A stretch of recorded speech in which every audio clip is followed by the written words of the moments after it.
బాగా కేసీఆర్ అప్పులు చేసిండు, రాష్ట్రం అప్పులు చేసిండ్రు, అప్పులు పెరిగినాయి, ఇదో రెటరిక్. శుద్ధమైన నీళ్లు ప్రతి ఇంటికి నల్లాతో ఇచ్చి ఇవన్నీ చేసి తెలంగాణ సాధించుకొచ్చి అష్ట కష్టాలు పడి గత 25 సంవత్సరాలుగా ఒక యజ్ఞంలాగా దీన్ని తీసుకొని పోతా ఉంటే కాంగ్రెస్ పార్టీ నాయకులు మాట్లాడతారు, అధ్యక్ష కేసీఆర్కి పిండం పెడతాం, ఇవన్నీ చేసినందుకు నాకు పిండం పెట్టాలా, ఈ తిప్పల పడ్డందుకు ఆ పిండం పెట్టాలా? మీ వల్ల కాని పని మీ నాయకులు ఎంతరో మంది ఎన్ని రూపు పారిపోయినటువంటి తెలంగాణ ఉద్యమాన్ని నేను భుజానేసుకొని అనేక కష్టాలు పడి దీక్షలు చేసి చివరికి నా చావు మీద తెచ్చుకునేంత ప్రయత్నంలో తెలంగాణ తెచ్చిపెడితే మీకు పిండం పెడతామని ఎవరు హర్షిస్తారు అధ్యక్ష? ఇదేనా సంస్కారం? ఇదో పద్ధతి, ఇదో పార్టీ, దీనికో లెక్కన చాలా బాధ కలుగుతుంది అధ్యక్ష, దుఃఖం వస్తుంది. ఎందుకంటే ఏందని నాకు అర్థం కాదు. ఇది పూర్తి ఎటుపడతాడు నోరుంది కదా అని విచ్చలవిడిగా మీ పార్టీల నియంత్రణ లేకపోవచ్చండి, కానీ సంఘం చూస్తుంది కదా. రైతుకు రాష్ట్ర ప్రభుత్వం నుంచి ఆ కుటుంబానికి సహాయం అందాలంటే రైతు చనిపోతే తప్ప 5 లక్షల రూపాయలు ఇవ్వమని రైతు చావుకు 5 లక్షలు వెలగట్టిన ఈ ప్రభుత్వం సిగ్గు లేకుండా ఇంకా మాట్లాడుతుందనంటే ఏం అర్థం చేసుకోవాలి అధ్యక్ష? ఇప్పటికైనా ఎప్పుడైనా రైతు పెట్టుబడికి రాష్ట్ర ప్రభుత్వం భరోసానివ్వాలి. రైతు పంటలకు బీమా పథకం ఉండాలి తప్ప, రైతు బతకడానికి ప్రభుత్వం నుంచి హామీ ఉండాలి తప్ప, చనిపోయిన తర్వాత నువ్వు ఏమిచ్చినా ఆ కుటుంబంలో చనిపోయిన వ్యక్తి తిరిగి వస్తాడా అని నేను అడుగుతున్నాను అధ్యక్ష. అదేవిధంగా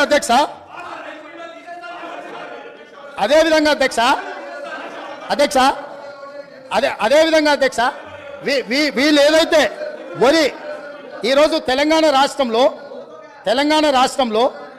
ఇవాళ పసుపు పోయింది, చెరుకు పోయింది, కందులు పోయినాయి, మిరప పోయింది, పత్తి పోయింది, ఇట్లా ప్రత్యామ్నాయంగా సోయాబీన్ పోయింది.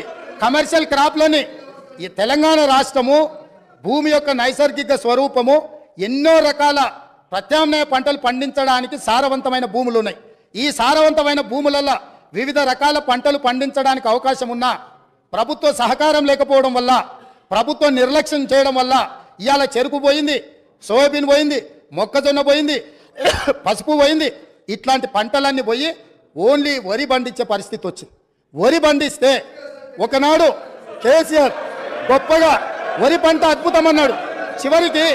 చివరికి ఒడ్లు కొనుగోలు చేయక, కొనుగోలు కేంద్రాలు తెరవక, కల్లాల మీద కుప్పలలో రైతులు చచ్చిపోతుంటే రైతులను ఆదుకోమని ప్రతిపక్షాలుగా మేమందరం, ముఖ్యంగా మా మిత్రుడు కోమటిరెడ్డి వెంకటరెడ్డి గారు, మేము కాంగ్రెస్ పార్టీ శ్రేణులందరూ కల్లాలోకి కాంగ్రెస్ అని వరి దీక్ష అని రైతులను ఆదుకోమని ప్రభుత్వం మీద ఒత్తిడి తీసుకొచ్చి దీక్షలు చేసి ఈ ప్రభుత్వం మెడలు వంచడానికి ప్రయత్నం చేసినప్పుడు ముఖ్యమంత్రి గారు ఆనాడు ఏమన్నారు? వరి వేసుకుంటే ఉరేసుకున్నట్టే, మీరు వరేయొద్దన్నాడు.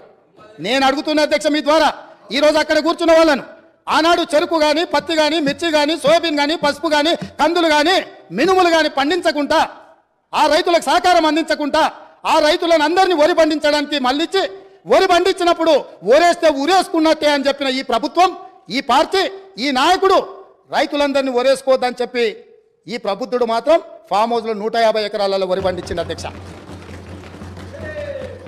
ఆ వివరాలు అన్నిటిని బయటపెట్టి అక్కడికి ప్రత్యక్షంగా ప్రజలకు చూపించడానికి పోతే పోలీసులను పెట్టి నిర్బంధించి అరెస్టులు చేసింది అధ్యక్ష.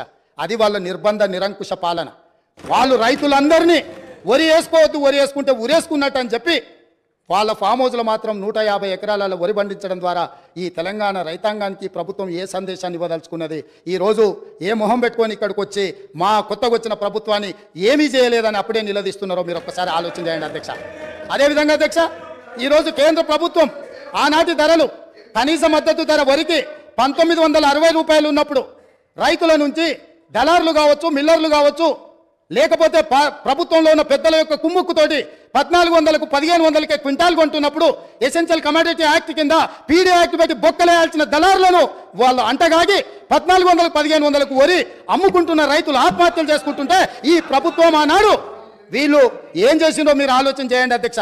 ఇదే కాదు, తడి పేరు మీద, తాలు పేరు మీద క్వింటాల్కు 10 కిలోలు తుట్టి తీసి రైతులను దోసుకుంటుంటే, అహర్నిశలు అహోరాత్రులు కష్టపడ్డ రైతు పండించిన వరిని దోపిడీ చేస్తుంటే, తుట్టి పేరు మీద, తాలు పేరు మీద తీస్తుంటే ఒక్కరోజైనా ఈ ప్రభుత్వం ఆ రైతులకు జరుగుతున్న అన్యాయం మీద ఈ మంత్రులు ఎవరైనా క్షేత్రస్థాయిలో పర్యటన చేసి ఈ విధంగా దోపిడీ చేస్తున్న వాళ్ళని నిలదీయడానికి ప్రయత్నం చేసిందని నేను అడుగుతున్న అధ్యక్ష మీ ద్వారా.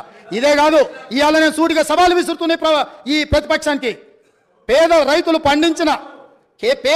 పండించిన పంటకు 1960 రూపాయల కనీస మద్దతు ధర రాలేదు. కానీ ఫామ్ హౌస్లో పండించిన వడ్లకు 4250 రూపాయలకు క్వింటాల్ దాకా వాళ్ళు అమ్మినరా లేదా? అక్కడ ఫామ్ హౌస్లో పండించిన ఒడ్లు బంగారమా? ఇవాళ ఎవరిచ్చిందో లెక్కలు చెప్తా, చెప్పమంటే ఆ పేరు కూడా చెప్తా.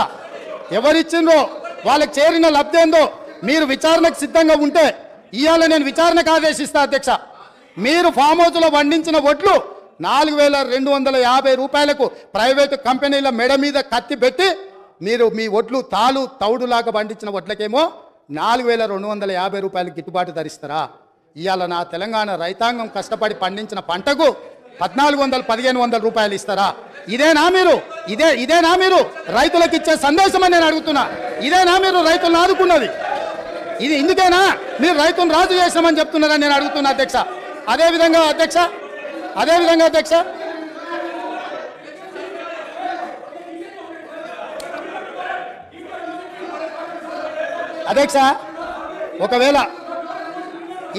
ఒకవేళ ఈ పార్టీ ఫామ్ హౌస్లో 4,250 రూపాయలకు ఒడ్లు అమ్మలేదు అని అంటే నేను విచారణకు ఆదేశిస్తే వాళ్ళు ఒప్పుకుంటారేమో అడుగున్నారు అధ్యక్ష. అదేవిధంగా అధ్యక్ష విద్యుత్ వినియోగం గురించి దేశంలోనే తెలంగాణ మొదటి స్థానాన్ని సాధించిందని పదే ప్రభుత్వం గొప్పలు చెప్పుకుంటుంది అధ్యక్ష. వినటోడు చెవిటోడైనా వినటోనికి ఇంతనైనా ఉండాలని చెవులు వేసుకొని వాళ్ళు చెప్పొచ్చు. విద్యుత్ తలసరి వినియోగంలో తెలంగాణకు మొదటి స్థానం లేదు అధ్యక్ష. పచ్చి అబద్ధాలు చెప్పి బ్రతకాలని చూస్తున్నారు.